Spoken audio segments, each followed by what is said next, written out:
This question is from Inmate AA111, Regan. Inmate 111 asks, in your book, each of the inmates were based on a Bloody Crumpet. Can you tell us who was supposed to be who, e.g. the captain was Vacona? I love this question because it allows me to touch upon the relationship between the Crumpets that you've all met and who have physically been a part of my modern day life, and my fellow inmates in the Asylum book, who existed long before I met any of the Crumpets that you now know. The Asylum book was experienced and then written before, and in most cases years before, I had met any of the Bloody Crumpets whom you see me perform on stage with. Veronica Varlow is in fact the only Crumpet who appears at all in the book and appears as herself. In the case of the captain, the character of the captain was experienced and written about before I ever met Vacona, of course. When I first went to Germany, my first Asylum show, and I asked her, Vacona, to join me on stage, I really didn't have anything in mind for either Vacona or the other girls whom I had asked. These girls weren't a part of my music. They weren't a part of my past. I'd actually known them for exactly half of a day before the first show. So they really weren't part of my past, and they weren't part of my story at all. But I felt that I needed strong female energy surrounding me on stage simply for me to be able to get up and sing all of these new songs from this heavy new album, Ophelia, to all of these new people whom I'd never met. These people I'd never met soon became the plague rats, of course, but I did not see that coming.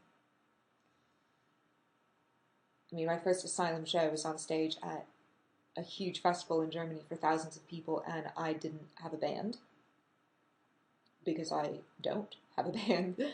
I didn't have a friend, and I didn't have any clue what was about to happen. I'd also just, thinking of it now, I'd also just made my way out of the psych ward 1 week prior, almost exactly. So I didn't know what to have these people do. I didn't know who these girls were. I just knew that I couldn't go out there alone. That's the truth of how this all started. And as I got to know Vacona better and observe her style and her demeanor and her bizarre blend of shyness and ferocity, I saw that she could very well embody the character of the pirate captain from my story, my world. We worked together to create that on-stage persona for her, but the actual character of Jolie Rouge, the pirate captain in the story, existed just as all of the other characters did, just as I did. Prior to that, there was something so strong about having some representation of the pirate captain from my world on stage with me, that even after Vacona went on to do other things in her life and career, I determined that I must always have some representation of the captain on stage with me, always. I can't entirely comprehend now why that was so crucial to me, but it was something that I psychologically needed.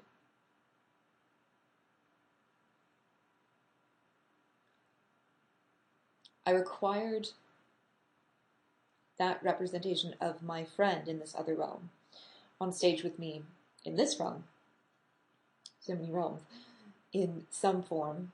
And I feel now, thinking about it, which is why I so appreciate being given this question to answer, I suppose that perhaps I needed a captain. I needed someone to salute. Perhaps all of the pressures of really everything, this career, this show, this message, this music, do in the end fall entirely upon myself. And perhaps even the illusion of having a captain on stage with me, maybe that gave me somebody to symbolically give over control to on stage in these brief, precious moments, even if nobody watching realized that I was doing it or counting on someone or letting it happen. And having that representation of Jolie on stage with me allowed me to feel that I had another strong character that could help me out if something went wrong, or support me emotionally when the weight of this entire world was on me, as everything that went into the creation of this world was done in absolute isolation, wasn't shared with anybody. So my need for the captain to always be present no matter what on all Asylum shows was so strong that when I first met the one now known to all of you as Captain Maggots, well, I met Mags and some other girls on the same night, and I made an instant decision on who was to be the new captain. I knew Mags was it. But of course, anyone who's ever seen a mere photo, let alone a performance of Captain Maggots, can see that she does not represent the captain as the literal Jolie Rouge from the Asylum for Wayward Victorian Girls book, but that she has put her own paint on the character, her own words and intentions, and has morphed it into something completely different than what I wrote, but with the same soul. Because Mags has built her version of the captain into something so iconic,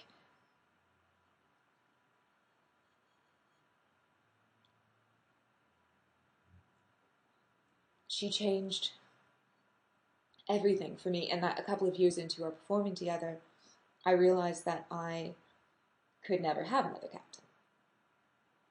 And that the complete theatrical, musical version, when everything would be as it is in the book, not like our rock show, that would be a time for the captain to be as she is in the story. But in our Asylum stage shows, even if Mags is off at circus clown training school, as she's been this past year, and so unable to join me on my touring adventures, I've not replaced her character. There's been no new captain. There will be no new captain, and I've broken my own rule.